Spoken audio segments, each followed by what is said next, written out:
चलो स्टार्ट कर रहे हैं। डिफरेंशिएबिलिटी क्लास क्लास हो गया था मेरे ख्याल में। ठीक है, आगे हमारा अगला चैप्टर है डिफरेंशिएशन।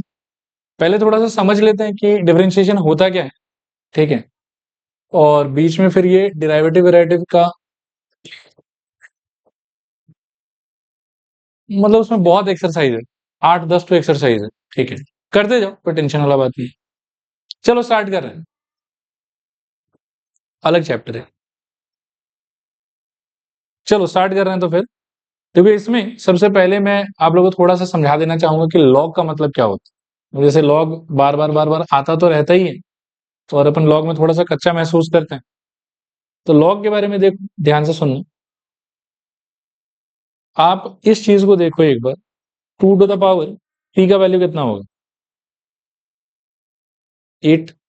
इसको हम लोग बोलते हैं एक्सपोनेंशियल प्रेजेंटेशन। क्या बोलते हैं बताओ? Exponential presentation.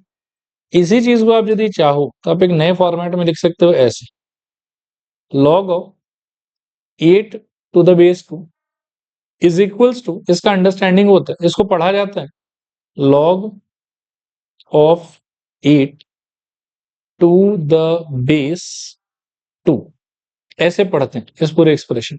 ठीक है, और इसके आंसर का अंडरस्टैंडिंग होता है कि नीचे वाले नंबर यानी कि बेस के पावर में आप क्या रेज करोगे सो दैट ये ऊपर वाला नंबर आ जाए। तो 2 के पावर में क्या रेज करने से 8 आ जाएगा बताओ? 3। इसीलिए इस एक्सप्रेशन का ओवरऑल आंसर हो जाएगा 3। ठीक है, ये वाला चीज एंड ये वाला चीज टू बी ऑनेस्ट एक ही है। आप इसको समझ सकते हैं कि सेम सिचुएशन के ये एक्सपोनेंशियल प्रेजेंटेशन है, और इसी एक्सपोनेंशियल प्रेजेंटेशन का ये लॉगरिथमिक प्रेजेंटेशन, उसी सिचुएशन। आया मेरे ख्याल में समझ में लॉग का मतलब क्या होता है? तो ये लॉग का अंडरस्टैंडिंग हो गया। थोड़ा सा ऐसे ही आपके अंडरस्टैंडिंग को चेक करने के लिए कि कितना क्लियर है, एक आधा क्वेश्चन का आंसर करो। Let's say log of 32 to the base 2, क्या आंसर होना चाहिए? 5। कभी अगर मेरे को जरूरत पड़ेगा इसको एक्सपोनेंशियल फॉर्म में कन्वर्ट करने का, तो मैं क्या लिखूंगा? एकदम कॉमन सेंस अंडरस्टूड है कि 2 के पावर में 5 रेज करने से 32 आएगा, तो क्या लिखोगे बताओ फिर से? 2 to the power 5 is equals to how much? 30। Clear है मेरे ख्याल में? ओके।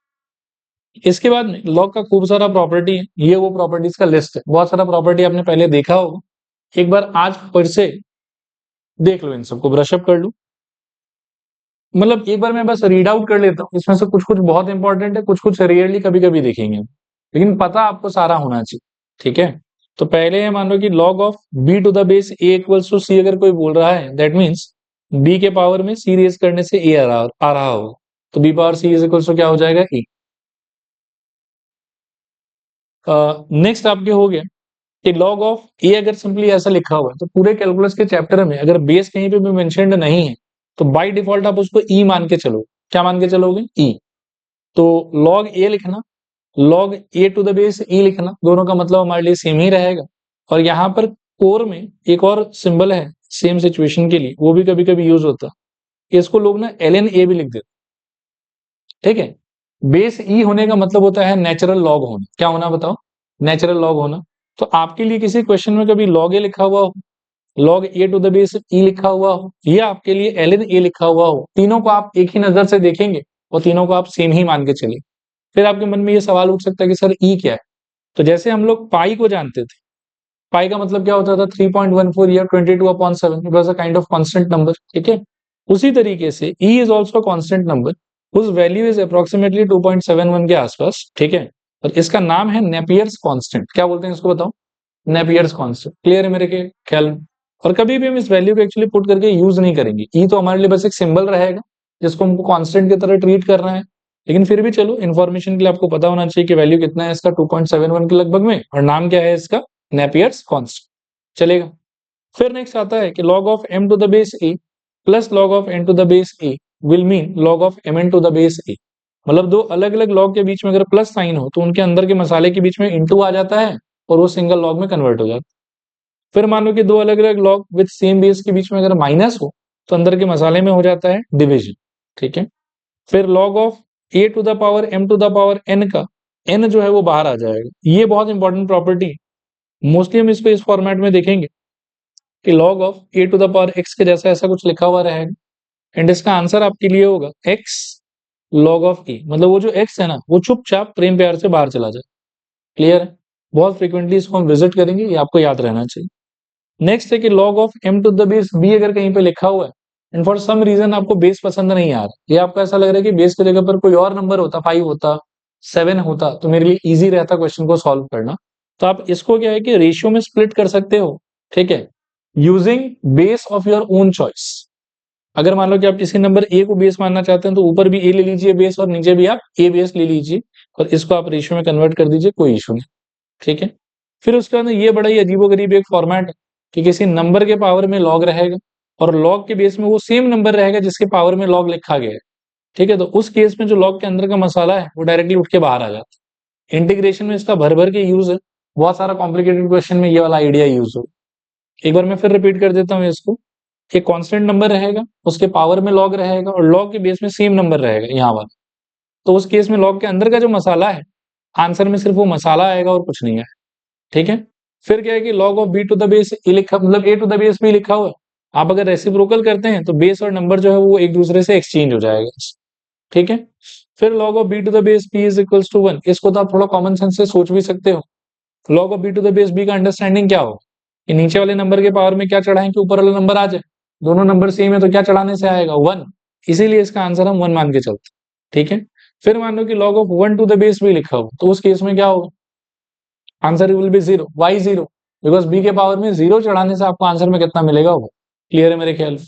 इसके अलावा एक और चीज, इस पे शायद मैं फंक्शंस वाले चैप्टर में आपसे थोड़ा बात कर भी चुका हूँ, आज दोबारा एक बार बात कर रहा हूँ। देखो कि अगर कभी भी log of A to the base B लिखा हुआ है ना, तो इसमें अंडरस्टूड है कि ए का वैल्यू भी पॉजिटिव होना पड़ेगा, बी का वैल्यू भी पॉजिटिव होना पड़ेगा और बी का वैल्यू आप क्या नहीं ले सकते, 1 नहीं ले सकते।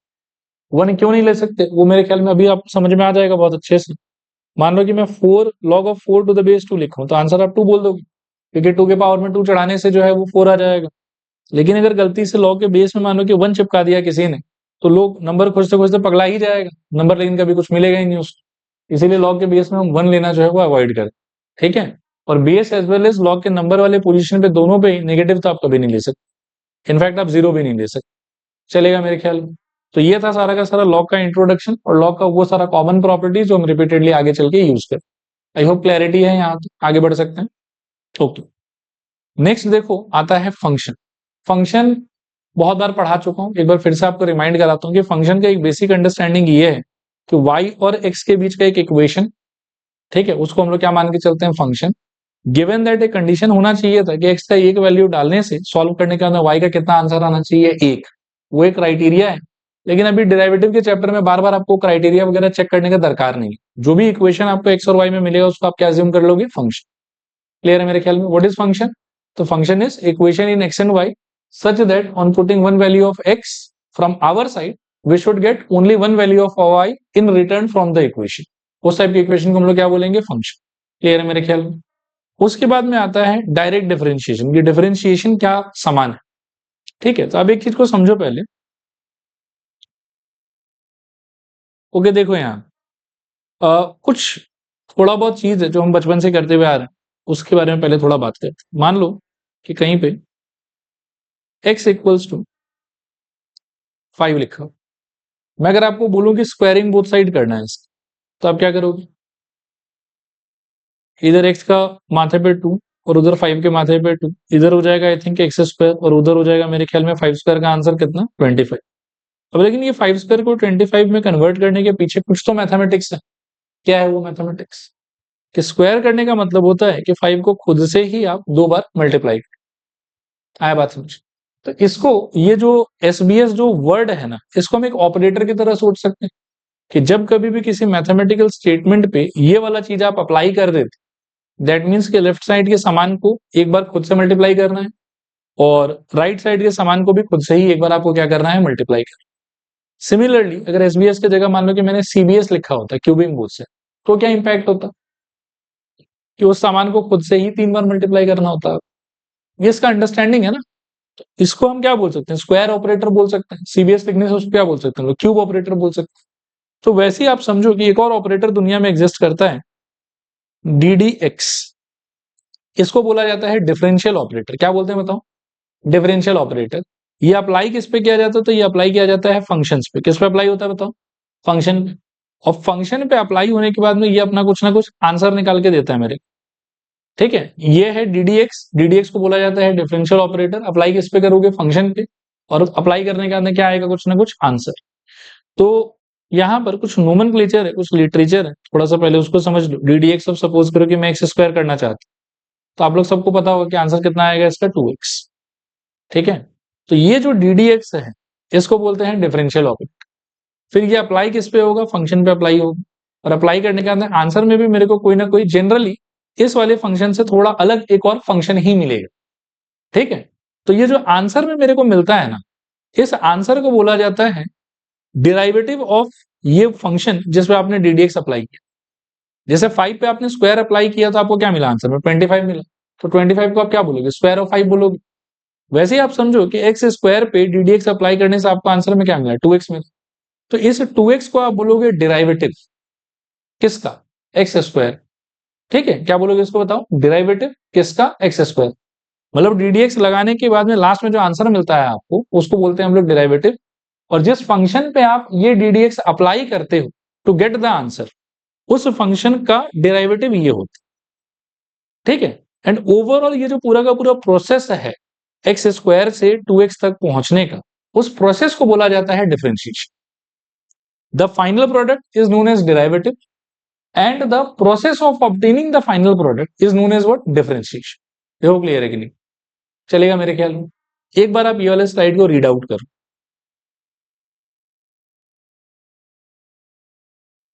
एक बार मैं भी रीड आउट कर देता हूं। अब देखो डीडीएक्स को क्या बोलते हैं, फिर से बताओ। Differential operator. थोड़ा फास्ट और थोड़ा लाउड हो जाओ आप। डीडीएक्स को क्या बोलते हैं बताओ? Differential operator. क्या चीज पे अप्लाई होता है? ये फंक्शन पे अप्लाई होता है। जो रिजल्ट मिलता है इसको अप्लाई करने के बाद में उसको बोला क्या जाता है? डेरिवेटिव। और जो प्रोसेस है मतलब फंक्शन से डेरिवेटिव तक पहुंचने का, उस प्रोसेस को क्या बोला जाता है? डिफरेंशिएशन। एक एग्जांपल के लिए डीडीएक्स अगर आप मान लो कि एफएक्स पे अप्लाई करोगे तो आंसर में कुछ ना कुछ जीएक्स मिलेगा आपको। इस सिचुएशन में आप जीएक्स को बोलोगे क्या? Derivative of F X. And whatever steps will be involve in finding derivative of F X as G X, उस ओवरऑल स्टेप्स के कलेक्शन को ही हम लोग क्या बोलेंगे इन जनरल? डिफरेंशिएशन। एग्जांपल यहाँ पर दिया हुआ कि एक्स स्क्वायर पे अप्लाई करने से आंसर क्या आता है? 2x। ठीक है, और यहाँ पर 2x को क्या बोलेंगे हम लोग? बताओ, एक्स स्क्वायर का डेरिवेटिव। ठीक है, और एक इंपॉर्टेंट चीज है यहाँ पे कि नियम से अगर आपको डिफरेंशिएबिलिटी वाला बात सब थोड़ा सा याद हो तो डेरिवेटिव का जो आंसर है, मान लो कि मेरे को एक्स स्क्वायर का डेरिवेटिव चाहिए, तो वो निकालने का फॉर्मूला होता था आपके dy dx is equals to, if you remember properly, limit of h approaches to 0 f of क्या? x plus h minus F X by h। ये याद है आप लोग? लास्ट क्लास का फॉर्मूला था हमारा। तो नियम से हमको करना क्या चाहिए था कि कोई भी चीज का डेरिवेटिव ढूंढने के लिए हर बार हमको ये फॉर्मूला लगाना चाहिए। ठीक है, लेकिन ये फॉर्मूला का सॉल्विंग जो है वो टू बी ऑनेस्ट बहुत इजी तो होता नहीं है। कई बार बहुत ज्यादा कॉम्प्लिकेटेड हो जाएगा।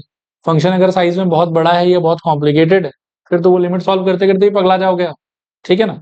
तो लिमिट सॉल्विंग से अगर आप डेरिवेटिव फाइंड आउट करते हो तो उसको बोला जाता है डेरिवेटिव बाय फर्स्ट प्रिंसिपल, जो आपके सिलेबस के अकॉर्डिंग क्लास 11 के सिलेबस का पार्ट। ठीक है, डेरिवेटिव बाय फर्स्ट प्रिंसिपल या फिर एब इनिशियो मेथड बोलते हैं। लेकिन उसी डेरिवेटिव को आप लिमिट अवॉइड करके कुछ एक नंबर ऑफ फॉर्मूलाज और कुछ एक फंडामेंटल बेसिक रूल्स को याद करके आप बिना लिमिट लगाए भी उसको फाइंड आउट कर सकते।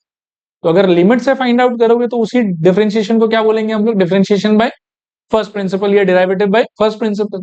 लेकिन अगर हम लिमिट को अवॉइड करते हैं और डायरेक्टली डेरिवेटिव फाइंड करने का प्रयास करते हैं तो उसको बोला जाएगा डायरेक्ट डिफरेंशिएशन। क्या बोलेंगे बताओ? Direct differentiation. क्लियर है मेरे ख्याल में? ओके, अब नेक्स्ट इस चीज को थोड़ा सा देखो, कुछ सिंबल्स हैं इसको समझो। y is equals to F x equals to dot dot dot, यहाँ पर हमको कुछ ना कुछ इक्वेशन टाइप दिया हुआ रहेगा। इसको हम लोग क्या बोल के पुकारेंगे? फंक्शन। इस पे आप लगाओगे DBS W R T x. DBS W R T x लगाने का मतलब ये होता है, देखो कि जैसे ये y था ना, तो y के जगह पर now you will think as D D x of y। जो ये एफ एक्स था उसके जगह पर you will think as D D x of F X. ठीक है, और जो यहाँ पर डॉट डॉट में कुछ फंक्शन रहेगा ना, उस पे भी यू विल अप्लाई डीडीएक्स। कहने का मतलब by writing D B S W R T X you are basically applying the operator D D X on each part of your function. देखो समझ में आ रहा है कि नहीं? और D B S W R T X का फुल फॉर्म हो गया differentiating both sides with respect to x.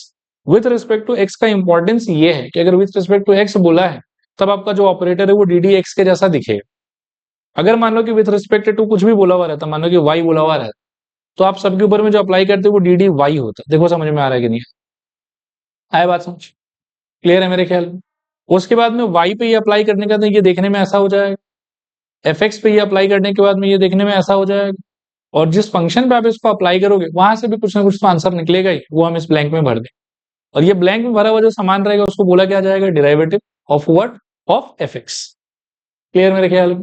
फिर और भी कुछ सिंबल्स हैं जो इसी डेरिवेटिव को रिप्रेजेंट करने के काम में आता है। एक तो डी वाई डी एक्स है ही, दूसरा एक होता है आपके वाई डैश। क्या होता है बताओ? Y dash. और एक और होता है वाई वन। वाई डैश का मतलब भी divide D X, Y one का मतलब भी डिवाइड डी एक्स। चलेगा मेरे ख्याल? नेक्स्ट बात आता है, देखो कि जो आपका ये है ddx का जो ऑपरेटर है, ये हमने अभी भी पढ़ा कि अप्लाई किस पे होगा बताओ? फंक्शन। अब आपके सिलेबस के हिसाब से वो जो फंक्शन है वो 5 कैटेगरी का हो सकता है। ठीक है, एक कैटेगरी क्या हो सकता है? Algebraic function. एक कैटेगरी क्या हो सकता है? Exponential function. एक कैटेगरी हो सकता है आपका लॉगरिथमिक फंक्शन। एक कैटेगरी हो सकता है ट्रिग्नोमेट्रिक फंक्शन, और एक कैटेगरी क्या हो सकता है? Inverse trigonometric function.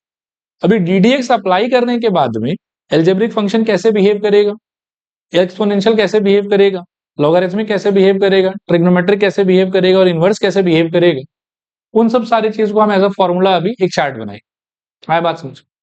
जैसे अपने को पता है ना कि 5 पे अगर मान लो कि मैं ये स्क्वायर लगा दूं, तो मेरे को पता है कि ये कैसे बिहेव करेगा, ये 25 हो जाएगा। उसी तरीके से मुझे पता होना चाहिए कि अगर मैं ये ddx सपोज करो कि साइन एक्स पे लगा दूं, तो आंसर में क्या निकलेगा, ये चीज मेरे को पहले से पता होना चाहिए। तो एक तो आप पहले समझो कि ddx लगेगा क्या चीज पे, बताओ फिर से, please be fast and loud. लगेगा क्या चीज पे? ये फंक्शन पे। और जिस फंक्शन पे आप ये ddx लगाओगे वो खुद कितने कैटेगरी को बिलोंग कर सकता है? 5। हमारे सिलेबस के हिसाब से 5। What are they? Algebraic function, exponential function, logarithmic function, trigonometric function and inverse trigonometric function. Clear मेरे ख्याल में? अब हम एक एक करके ना सारे फंक्शन को थोड़ा समझने का ट्राई करते हैं कि एल्जेब्रिक फंक्शन का मतलब क्या हो। पहले आप फंक्शन का मीनिंग समझ लो, और उसके अंदर फिर हम एक एक करके फॉर्मूला चार्ट को देखें। एल्जेब्रिक फंक्शन का मतलब होता है कि any function in which your base is variable and your power is constant will be taken into algebraic function. You will be categorized as algebraic function. Clear मेरे ख्याल में? Examples आप देख सकते हो, y is equals to x to the power 5, y equals to x to the power minus 7, y equals to x to the power 6, y equals to x to the power half, etc. etc. ठीक है? Algebraic function होने के लिए किसी को base में क्या होना पड़ेगा, फिर से बताओ? वेरिएबल। पावर में क्या होना चाहिए? नंबर। तो उस टाइप के फंक्शन को कौन सा कैटेगरी में डालेंगे? Algebraic function. अगला आता है exponential function. Exponential function algebraic function का पूरा उल्टा है। इसमें बेस में वेरिएबल होना चाहिए और पावर में क्या होना चाहिए? नंबर। एक्सपोनेंशियल फंक्शन में बेस में नंबर होना चाहिए और पावर में होना चाहिए वेरिएबल। उसको आप बोलोगे एक्सपोनेंशियल फंक्शन। फिर आता है लॉगरिथमिक फंक्शन। ये तो अभी बताया ही आप कि y is equals to F x equals to log of क्या रहेगा? x to the base e। ये तो सिर्फ log x भी बोला हुआ रह सकता है, बाय डिफॉल्ट कुछ नहीं है बेस में, तो क्या मान के चलेंगे? e ही मान के चलेंगे। फिर आता है ट्रिग्नोमेट्रिक फंक्शन। तो इसमें साइन, कॉस, टेन, कॉट, सेक, कोसेक 6 फंक्शन रहेगा हमारे पास। और फिर आता है इनवर्स ट्रिग्नोमेट्रिक फंक्शन। तो इसमें भी 6 आदमी होगा। क्या क्या? Sine inverse, cos inverse, tan inverse, cot inverse, sec inverse और कोसेक इनवर्स। अब ये जितना भी आदमी है, इन सारा आदमी का ddx लगाने के बाद में जो हाल होगा, जो फॉर्मूला निकलेगा कि आफ्टर अप्लाइंग ddx इसका रिएक्शन ऐसा होता है, उस रिएक्शन का हम एक चार्ट बनाए, वही हमारा फॉर्मूला चार्ट। क्लियर मेरे ख्याल में? लिखो important formulas for direct differentiation. Important formulas for direct differentiation. Important formulas for direct differentiation. इसको हम कैटेगरी वाइज ही पढ़ेंगे, ठीक है ना? सबसे पहले आप लिखो एल्जेब्रिक फंक्शन। एल्जेब्रिक फंक्शन, और इसमें आप लिखो ddx of x to the power n is equals to n x to the power n minus 1। ddx of x to the power n is equals to n x to the power n minus 1। चलेगा? अच्छा, एक बार screen की तरफ देखो। इससे जुड़ा हुआ 3-4 result हैं जो हम बहुत फ्रीक्वेंटली यूज करें, तो उसका मैं आपको आंसर कैसे आता है वो आज करके दिखा देता हूं, लेकिन आज के बाद मैं उसको एज ए नोट में लिखा दूंगा, रिजल्ट आपको डायरेक्टली याद रख। ठीक है, so let us begin with, सबसे पहले मान लो कि मेरे को ना आपके साथ में ddx ऑफ 1/x डिस्कस करने का मन हो रहा है। अब ddx ऑफ 1/x, पहले तो आप ये रियलाइज करो कि does it really fall into category of algebraic functions? Initially एक झलक देख के लगता है कि नहीं नहीं फॉल कर, लेकिन अगर मैं थोड़ा सा इसके साथ में बदलाव करूं और इसको सोचूं कि x टू द पावर -1 लिखा हो, देन तो it is resembling to the structure of algebraic function. हम तो ये कर रहा है फॉल कर, what was the formula, n x to the power n-1, ठीक है ना, यही था ना फॉर्मूला। वो फॉर्मूला यदि मैं इस पे लगाऊं तो आपके हिसाब से क्या चेंजेस आना चाहिए, करो हेल्प करो मेरे को, -1 into X to the power -1 क्या बन जाएगा ये बताओ, -1 into X to the power -2, और सिंप्लीफाई सॉल्व करने के अंदर क्या हो जाएगा, -1 डिवाइडेड बाई एक्स। देखो क्लियर है कि नहीं। अब ये वाला चीज जो है वो हम आज के बाद में डायरेक्टली याद रखेंगे, जिसको हम बार बार करते नहीं रहे। एक और रुक जाओ, एक बार आप लिखो मत, पहले देख लो। एक और मेरे को दिखाना है आपको, मान लो कि D D x of root X, ये भी बहुत बार हम एनकाउंटर करेंगे। क्या ये एल्जेब्रिक फंक्शन की कैटेगरी में फॉल करता है, पहले तो इसका जवाब दो। एक झलक देख के लगेगा आप ये नहीं फॉल करता, लेकिन यदि इसको आप इमेजिन करोगे ऐसे जैसे मैं दिखा रहा हूं अभी, D D x of X to the power कितना, हाफ, तो ये फॉल करता हुआ फील हो जाएगा आप। फिर ये क्या हो जाएगा बताओ, half D D x of, बोलो सॉरी क्या कर रहा हूं, एक सेकंड रुको, एक सेकंड ना, half X to the power half -1, यही हुआ ना, तो हाफ इंटू ये क्या हो जाएगा बोलो, x to the power -half, फिर हाफ इंटू इसका मतलब हो जाएगा 1/x to the power half, और x to the power half का मतलब हो जाएगा रूट एक्स, और कुल मिला के लास्ट में आपको क्या मिलेगा, 1/2 रूट एक्स। ये चीज भी आपको डायरेक्टली आज के बाद में याद रहना चाहिए। और एक और सिचुएशन है जो मैं चाहूंगा कि मैं डिस्कस करूं आपके साथ, वो है simply D D x of, मान लो कि कहीं पे एक्स लिखा हो, तो ये तो पक्का फॉल करता ही है उस कैटेगरी में। एक्स का पावर कितना दिख रहा है आपको, 1, तो सॉल्व करने से एज पर फॉर्मूला क्या हो जाएगा, 1 into X to the power 1-1, so 1 into X to the power 0 which is equals to 1 into 1 which is equals to 1। तो ये चीज भी जो है वो आपको आज के बाद में याद रहना चाहिए, ठीक है। इसको लिखो आप नोट। अच्छा यहाँ देखो एक बार, ये बहुत इंपॉर्टेंट है जो भी मैंने आपको भी सॉल्व करके दिखाया है कि D D x of x करने से आंसर कितना आएगा, 1। अच्छा कभी कभार हो सकता है कि एक्स के जगह कोई वेरिएबल वाई मिल जाए आप, तो नीचे का वेरिएबल ऊपर का वेरिएबल सेम सेम, उस टाइम पर आंसर कितना होना है, 1। टी टी हो जाए तो भी आंसर कितना होना है, 1। इसी तरीके से D D x of 1/x का आंसर कितना होगा, -1/x², और D D x of root X का आंसर कितना होगा, 1/2 रूट एक्स। तो एल्जेब्रिक फंक्शन के कैटेगरी में मेन फॉर्मूला तो आपका ये वाला है, और इसके बिहाफ पे 3 और एलाइड रिजल्ट मैंने आपको बताया जो हम बहुत फ्रिक्वेंटली एनकाउंटर करेंगे, आपको वो एनी टाइम याद रहना चाहिए। क्लियर मेरे ख्याल में। चलते हैं अगले कैटेगरी पे, लिखो एक्सपोनेंशियल फंक्शन। इस पूरे पेज को कॉपी कर लो, फिर मैं बात करता हूं आपके साथ। देखो यहाँ देखो, कैटेगरी हो गया आपका एक्सपोनेंशियल फंक्शन, उसका जो बेसिक अंडरस्टैंडिंग था वो क्या था, constant to the power variable, और इसका जो स्टैंडर्ड फॉर्मूला है वो हो जाएगा a to the power x log of A to the base e. Application आप देख सकते हो कि D D x of 2 power x अगर करने का मन है आपको, तो आंसर में क्या आएगा आपके पास में, 2 to the power x log of 2 to the base e, या फिर 3 पावर एक्स पे अगर लगाना है तो क्या हो जाएगा, 3 power x log of 3 to the base. इसमें एक इंपॉर्टेंट सिचुएशन है कि अगर आप E to the power X का डिफरेंशिएशन करते हैं तो वो फॉल तो इसी कैटेगरी में करेगा, constant to the power variable. और स्टैंडर्ड रूल के हिसाब से आंसर उसका ये वाला होना चाहिए कि e power x log of e to the base e. लेकिन लॉग का जो फॉर्मूला, ये जो अंडरस्टैंडिंग मैंने आपको समझाया था, उसमें बेस और नंबर सेम होने से इसका वैल्यू कितना हो जाता था, 1। इसीलिए आंसर में कितना आ जाएगा, ई पावर एक्स। इसीलिए आज के बाद में याद रखना कि ई पावर एक्स का डिफरेंशिएशन डायरेक्टली क्या होगा, ई पावर एक्स।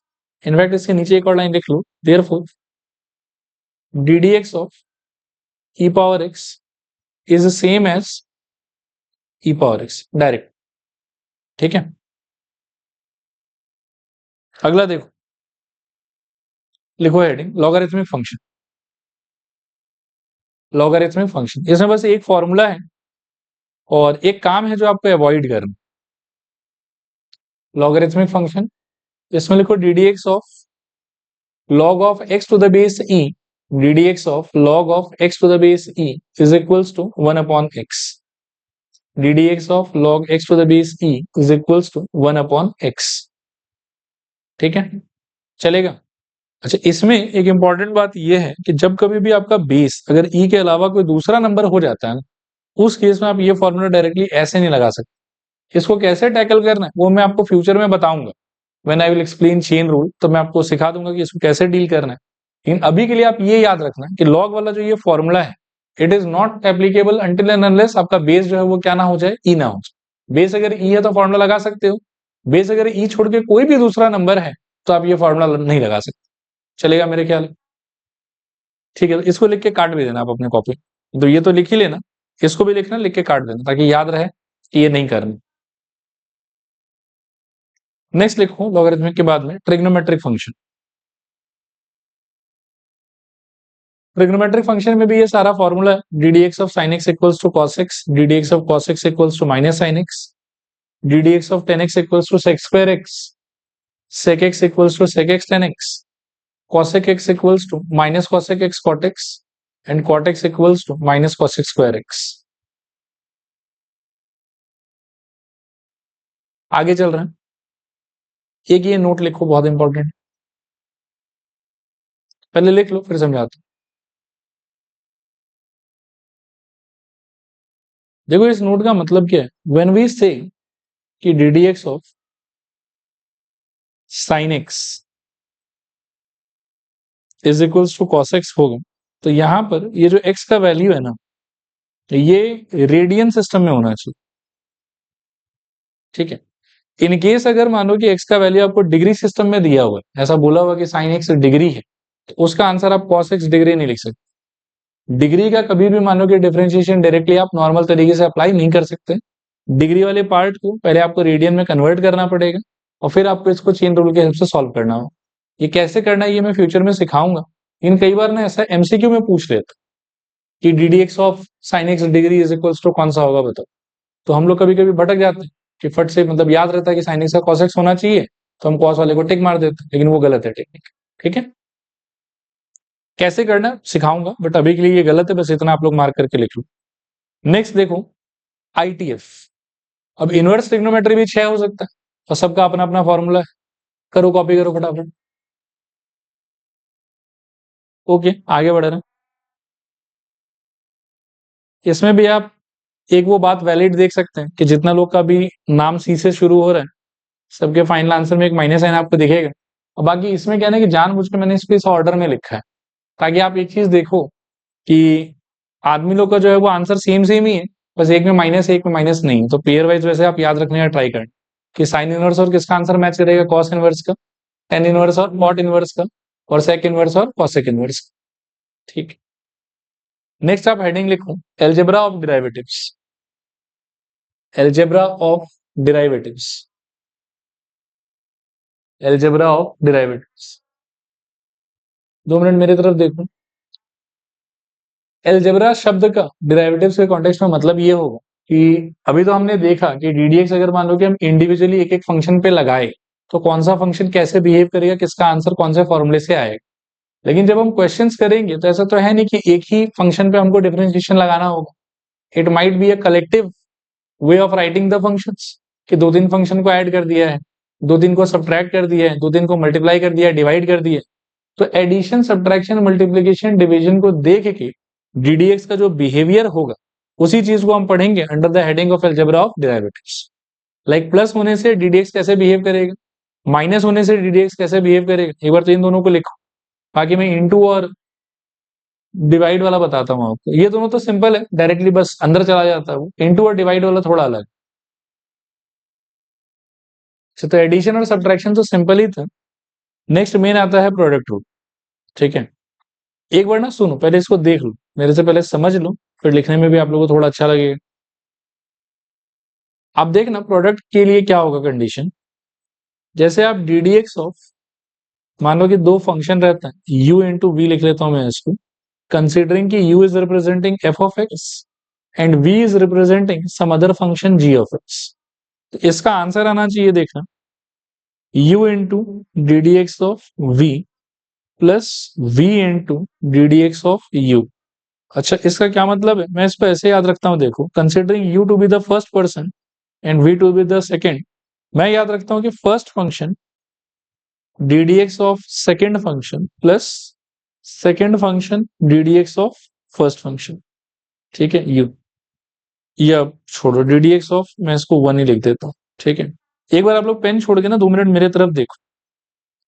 और मेरे साथ रिपीट करना, बोलो फर्स्ट फंक्शन, थोड़ा loud, first function D D x of second function plus second function D D x of first function. एक बार और बोलो, first function D D x of second function plus second function D D x of first function. हमेशा इसी तरीके से आप इसको याद रखें, ठीक है। एक बार बिना देखे बोलो तो क्या बोलोगे, first function D D x of second function plus second function D D x of first function. Very good, इसको कॉपी कर लो। नेक्स्ट देखो, क्वोशिएंट यानी कि डिवीजन का फंक्शन अगर रहता तो कैसे करना है, पहले समझा देता हूं।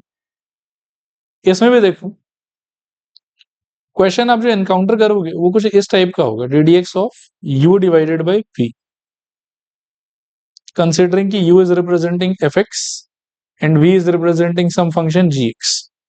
तो आंसर आपका होगा v square v d D x of u minus u d D x of v। आप लेकिन इसको ऐसे याद मत रखना, आपको जैसे मैं सिखा रहा हूं वैसे आप याद रखना। मैं बोलता हूं मेरे साथ रिपीट कर, ये पहले एक लाइन सुन लो फिर आप रिपीट करना। इसमें जैसे इसमें मैं बोल रहा था कि जो आगे लिखा हुआ उसको फर्स्ट फंक्शन मानो और जो पीछे लिखा हुआ उसको क्या मानो, सेकंड फंक्शन मानो।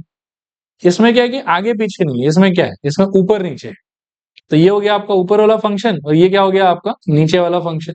आप याद रखोगे ऐसे कि नीचे वाला का स्क्वायर नीचे वाला डी डी एक्स ऑफ ऊपर वाला माइनस ऊपर वाला डी डी एक्स ऑफ नीचे वाला। जैसे बोल रहा हूं वैसे याद रखना है, बहुत इफेक्टिव है ये चीज, ठीक है। रिपीट करो मेरे साथ, बोलो नीचे वाला का स्क्वायर, इतना हल्का बोल रहे हो, जोर से बोलो, नीचे वाला का स्क्वायर नीचे वाला डी डी एक्स ऑफ ऊपर वाला माइनस ऊपर वाला डी डी एक्स ऑफ नीचे वाला। क्लियर मेरे ख्याल में। अब चलो कॉपी कर लो, इसको जैसे पढ़ाया ना वैसे याद रखना। अब हम क्या करते हैं ना, प्रोडक्ट रूल और कोशिएंट रूल पे एक एक एग्जांपल देख लेते हैं और एग्जांपल अगर आपको समझ में आ जाए तो आप कॉपी भी कर ले, ठीक है। कैसे होगा ये चीज मैं आपको समझाता हूं। सपोज करो कि आपको कभी ये मिल d D x of, let say we face sine x into log x, ठीक है। तो ये कौन सा सिचुएशन है बताओ, प्रोडक्ट, जिसमें से कि फर्स्ट फंक्शन आप किसको मानोगे, साइन एक्स को, सेकंड फंक्शन किसको मानोगे, लॉग एक्स को। तो क्या आएगा आपके हिसाब से आंसर, बोलो। Sine x structure wise it should be sign x into D D x of log x, और बोलो plus log x into D D x of sine x. Happy मेरे ख्याल में। अब जहां जहां डी डी एक्स लगा हुआ है वहां वहां आप रिकॉल करोगे उसका फॉर्मूला वगैरह क्या था, और फॉर्मूला लगा के डी डी एक्स को हटाओ आप, ठीक है। तो क्या आएगा बताओ, sign x into one by x plus log x into cos x. थोड़ा और सिंप्लीफाई करोगे तो क्या हो जाएगा बताओ, sign x by x plus log x into cos x. यही फाइनल आंसर है आप, ठीक है। क्लियर मेरे ख्याल में। इसको कॉपी कर लो तो आप एग्जाम्पल बोल, प्रोडक्ट रूल। एक और एग्जाम्पल देखते हैं, ठीक है, ऐसा ही घटिया सा। इस बार आप डिवीजन के लिए एग्जाम्पल देखो। मान लो d D x of log x by sine x ऐसा कुछ लिखा हो, बोलो तो क्या होगा। जैसे मैंने सिखाया था वैसे ही बोलना, अब आप साइन वाइन मत बोलो। मेरे लिए ऊपर वाला है लॉग एक्स और नीचे वाला है साइन एक्स, बाकी आप बताओ। नीचे वाला का square that means sine x का स्क्वायर, फिर नीचे वाला that means sign x into D D x of ऊपर वाला that means log x minus ऊपर वाला that means log x into D D x of नीचे वाला दैट मीन्स साइन एक्स। ऐसे लिखना है। अब जहां जहां डी डी एक्स है वहां वहां फॉर्मूला लगाओ, तो आई थिंक नीचे क्या आ जाएगा बताओ, साइन स्क्वायर एक्स, ऊपर आएगा sine x into one by x minus log x into I think cos x. तो एकदम से final answer sine x by x minus log x into cos x whole thing divided by क्या, sine square x. ये answer है, चलेगा, copy कर लो इसको। ठीक है, तो ये दोनों एग्जाम्पल वगैरह देखने के बाद थोड़ा आगे बढ़ते हैं। एक आधा और रूल है, इसको थोड़ा देखो समझो, इसको लिखो आप एक बार लिख लो, फिर मैं समझा देता हूँ। ठीक है, देखो ये मैं बोल देता हूँ कि D D x of k f x equals to k into D D x of F x, और साइड में लिखना k belongs to R minus zero, लिख लो आप, लिखो k belongs to R minus curly bracket zero. ठीक है, zero नहीं हो सकता के, चलेगा। और इसके नीचे लिखो d D x of k is equals to zero where k is any constant. ठीक है, अब इन सारे का मीनिंग क्या है आओ समझते हैं। मान लो कि ऐसा कुछ सिचुएशन आप फेस कर रहे हो, d D x of x square, तो आई होप इसका आंसर पता है, 2x, फाइन। लेकिन सपोज करो कि आप ऐसा कुछ सिचुएशन फेस कर रहे हो, d D x of 21x square, तो क्या करोगे? Now this 21x square is basically some constant k into x square. तो अगर आपके फंक्शन वाले पार्ट के साथ कोई कांस्टेंट मल्टीप्लिकेशन से चिपका हुआ है, तो before thinking about of applying differentiation, आप उस कांस्टेंट को पहले प्रेम प्यार से बाहर कर दीजिए। बोले आप थोड़ा साइड हो जाइए, हम फंक्शन पे डिफरेंशिएशन लगा लेते। ठीक है, तो क्या करिएगा बताइए, यहाँ 21 आपका जो है वो बाहर चला जाएगा, और आप लगाइएगा डी डी एक्स किस पे, एक्स स्क्वायर, और भविष्य में आगे चल के फिर क्या हो जाएगा 21 इंटू 2x, ऑल टुगेदर कितना 42x। इसको आप एज ए एग्जाम्पल कॉपी करो कि D D x of 21x square is equals to 21 प्रेम प्यार से बाहर, और डी डी एक्स अब लग जाएगा एक्स स्क्वायर पे, तो आंसर आपका आ जाएगा 42x। ठीक है, अब कभी कभी क्या होता है कि डी डी एक्स हम लगा तो देते हैं, और हमारे पास में सिर्फ कांस्टेंट ही होता है जिस पे डी डी एक्स हम लगा रहे हैं, मान लो कि सिर्फ 21 ही होता है, एक्स स्क्वायर होता ही नहीं उसमें, तब इसका आंसर क्या हो जाएगा 0। So d D x of, समझना इस चीज को, सम कांस्टेंट इनटू फंक्शन का सिचुएशन अगर होगा, तो constant is suppose to go out and you are suppose to apply the d D x on the function. ठीक है, and if there is only constant no function, तब आपका answer क्या हो जाएगा 0। तब आपका आंसर क्या हो जाएगा 0। नेक्स्ट ब्लॉक लेटर्स में लिखूं चेन रूल, चेन रूल।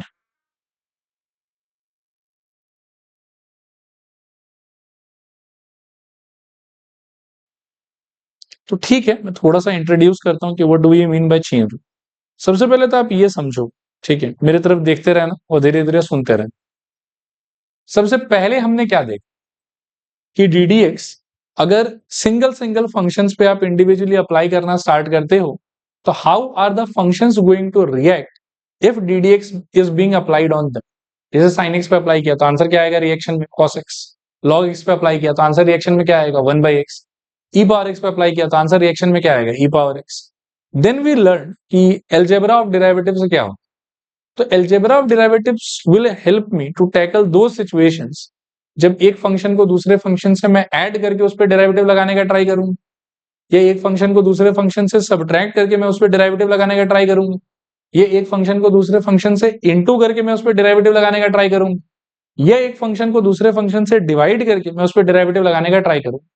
इन सारे टाइप के सिचुएशंस के लिए आई हैव सम अंडरस्टैंडिंग कि अगर ऐसा होगा तो ऐसा करेंगे, ऐसा होगा तो ऐसा करेंगे, ऐसा होगा तो ऐसा करेंगे। और एक और सिचुएशन है कि कांस्टेंट इनटू फंक्शन अगर मेरे पास में रहेगा, तो कांस्टेंट जो प्रेम प्यार से कहां चला जाएगा बाहर। एक लेकिन फंक्शंस को कंबाइन करने का और तरीका एग्जिस्ट करता है जिसको हम लोग बोलते हैं कॉम्पोजिट फंक्शन, कि एक फंक्शन को दूसरे फंक्शन के साथ में आप ऐड सब्ट्रैक्ट मल्टीप्लाई डिवाइड तो कर ही सकते हो, other than that you can also put one function inside the other function and that situation is basically known as what composite function। और composite function अगर आपको कहीं पर भी कभी भी दिखेगा, उस सिचुएशन में आपको सोचना होगा चेन रूल के बारे में। Add subtract multiply divide constant multiplied by function, इस पांचों सिचुएशन को तो you can deal very easy. Rules है आपके पास में, एडिशन रहेगा तो डी डी एक्स दोनों पे लगा दो, ऐड कर दो आंसर, सब्ट्रैक्शन रहेगा दोनों पे लगा दो, सब्ट्रैक्ट कर दो आंसर, इनटू में रहेगा तो first function into D D x of second function plus second function into D D x of first function. Quotient में रहेगा तो नीचे वाला का स्क्वायर, नीचे वाला डी डी एक्स ऑफ ऊपर वाला माइनस ऊपर वाला डी डी एक्स ऑफ नीचे वाला। और कांस्टेंट इनटू फंक्शन रहेगा तो क्या करूं, कांस्टेंट प्रेम प्यार से बाहर, फंक्शन पे डेरिवेटिव लगा दो। लेकिन अगर फंक्शन के अंदर फंक्शन घुस जाए तब क्या करोगे? तब चेन रूल लगाओ। यदि फंक्शन के अंदर फंक्शन घुस जाए तो क्या करोगे? चेन रूल लगाओ। अब चेन रूल क्या है देखो, समझना थोड़ा ध्यान से।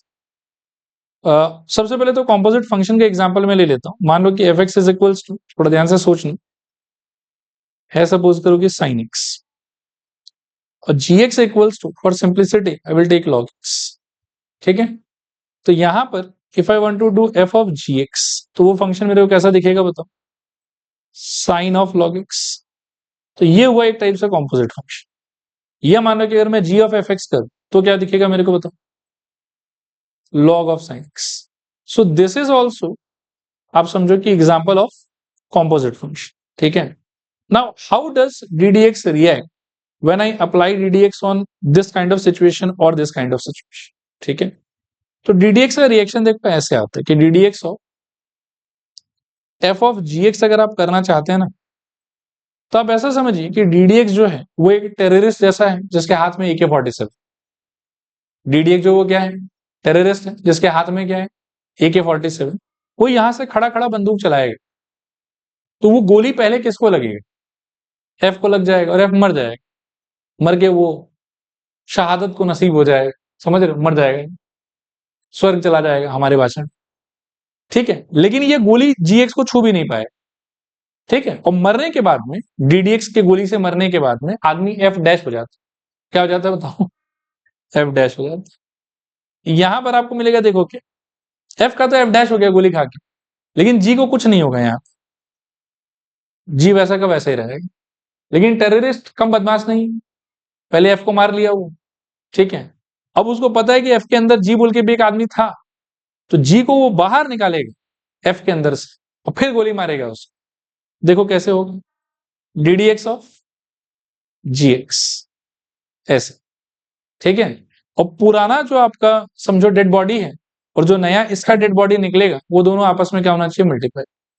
और आगे चल के आपको कुछ ऐसा दिखेगा, f dash of gx into g dash of x। गोली खा के फिर से वो भी जी का क्या हो जाएगा? डैश।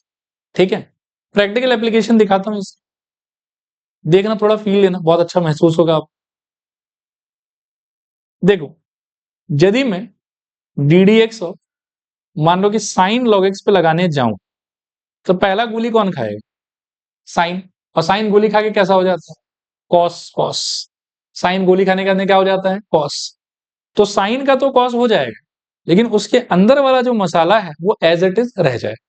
तो क्या हो जाएगा ये वाला बताओ? Cos of log x। लेकिन जो गोली खाने से बचा उसको फिर बाहर निकाल के क्या करना है? गोली मारना है। और गोली कौन मारेगा? ddx। किसको गोली मारेगा? साइन को तो मार चुका है, तो इस बार किसको मारेगा? वो log x। log गोली खा के कैसा हो जाता था?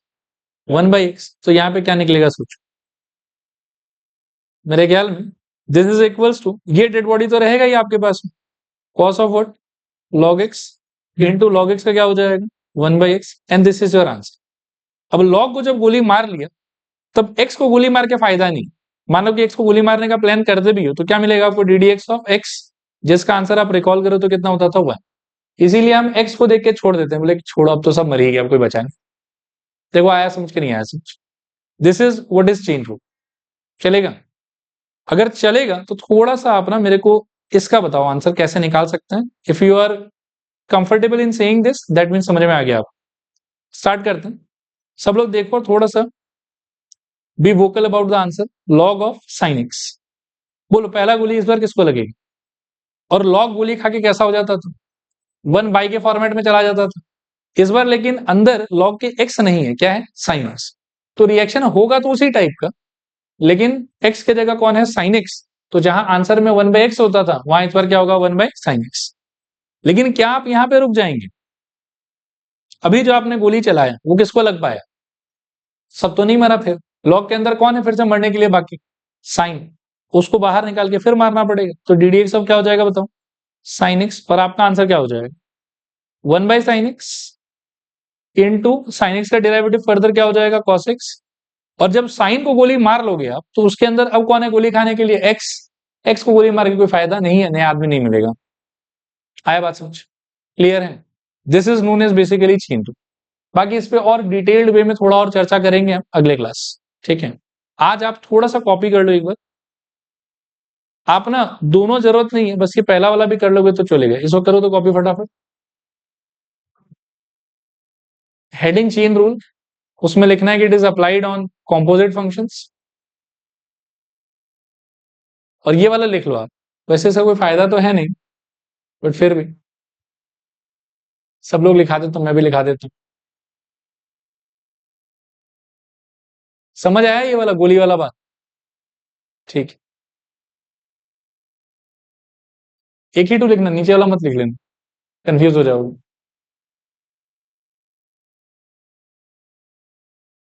हो गया, ऊपर वाला लिखना हो गया सबका? नीचे लाओ तो महसूस करें थोड़ा सा। इसमें गोली कौन चलाएगा? डीडीएक्स। पहला गोली खाएगा कौन? और गोली खा के कैसा हो जाएगा? F dash. अंदर का मसाला जैसा था वैसे रहेगा उसमें, ठीक है। फिर गोली किसको लगेगा? मतलब एक्चुअली मारने का ट्राई तो हम पूरे जी ऑफ एच ऑफ एक्स को करेंगे, इन गोली लगेगा किसको? सिर्फ जी वाले पार्ट। तो एफ गोली खा के एफ डैश हो गया, उसका डेड बॉडी कैरी कर रहे हो। यहां पर जी गोली खा के क्या हो जाएगा? जी डैश। और अंदर एक्स नहीं है, क्या है उसके पास में? H x. फिर से उसको बाहर निकाल के आपको मारना पड़ेगा। मतलब जो कॉम्पोजिट फंक्शन में लेयर ऑफ फंक्शंस है ना, वो मल्टीपल हो सकते हैं, 3 4 5 6 कितना भी हो सकता है। और बार बार आपको एक आदमी को मारो, उसके अंदर वाले को निकाल के फिर मारो, फिर एक आदमी को मारो, फिर अंदर वाले को फिर मारो। मार मार के कब तक मारते रहोगे?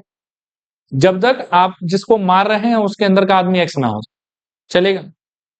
एक एग्जाम्पल कॉपी कर लीजिए आप, एक या दो एग्जाम्पल कॉपी कर लीजिए, number 1 and number 2, and that will be all for today.